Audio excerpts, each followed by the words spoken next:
after the adoption of the report on Londiani accident by the County Assembly on its special sitting on the 11th day of August 2023, which report was received in my office yesterday, the 14th of August, 3 p.m. 2023. The Assembly had done a sitting. I've had moments to go through the report, reflect within the law, and what the governor does in conformation with the law. The report recommended the dismissal from office of 6 officers, which includes 2 CECs, 3 chief officers, and the county secretary. However, on the issue of the recommendation for the removal of county executive committee members, I wish to state that the courts of law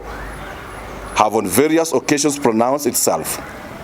on the removal of CCs, and the governor, within the law and the amended constitution, sections of the Constitution of the County Government Act, has no authority to dismiss the CCs, but only subject to the provisions of Section 40, Section 40 of the County Government Amendment Act 2020, which gives the County Assembly the power to propose a motion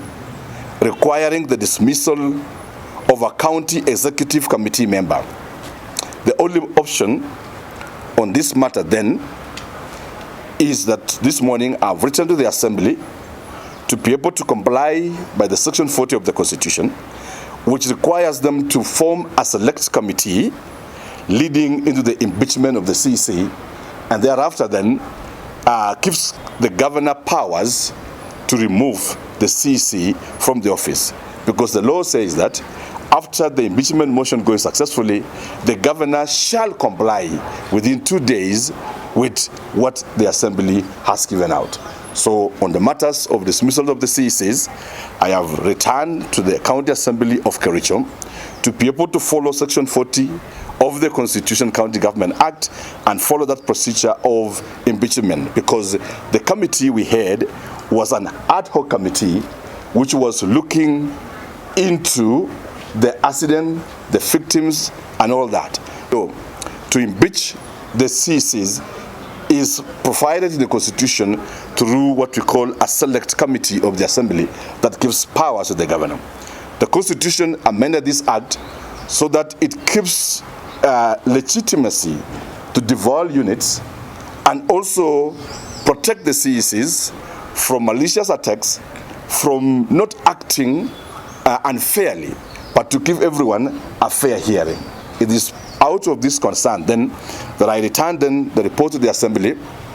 asking them to comply with that section and thereafter provide me with their recommendations. Number 3, considering also that the office of the chief officer is an office in the county public service as provided for under Section 45(2) of the County Government Act 2012,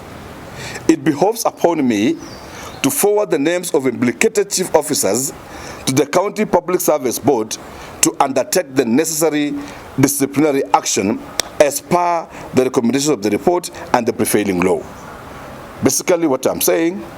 is that chief officers are employees of the county government employed by the Public Service Board, and they are not subject of directions of anyone else, and their disciplinary action or disciplinary measures upon them is a purview and a preserve of the County Public Service Board, who is the employer. Out of the recommendation of the Assembly, I'll be forwarding then to the County Public Service, and I've already done it, the names of those chief officers mentioned in the report, so that the county public service begin to take disciplinary measures and also give them a hearing, and thereafter provide recommendations to the governor to act on. Because chief officers are not answerable to the county assembly, but they are answerable to the public service board, who is the employer, because they are public service officers. On the part of the county secretary, section 44, 3A, 3B, 3C, and 58A of the County Government Amendment Act 2020 guides on the removal of the county secretary by the governor. The 2020 amendment provides for a selection panel to interview and recommend the appointment of the county secretary and conditions of removal. I will proceed in compliance with the state law to appoint a panel with the approval of the county assembly to investigate and give recommendations within a period of 10 days from the date of approval. What I mean is that the county secretary is employed through a panel that interviews them. Removal again of a county secretary is done through a panel. I will then be gazetting a panel as provided by the law that will be able and forward the names of the panel to the assembly for vetting. And when the assembly have vetted the names, then they will begin their work and be able then to investigate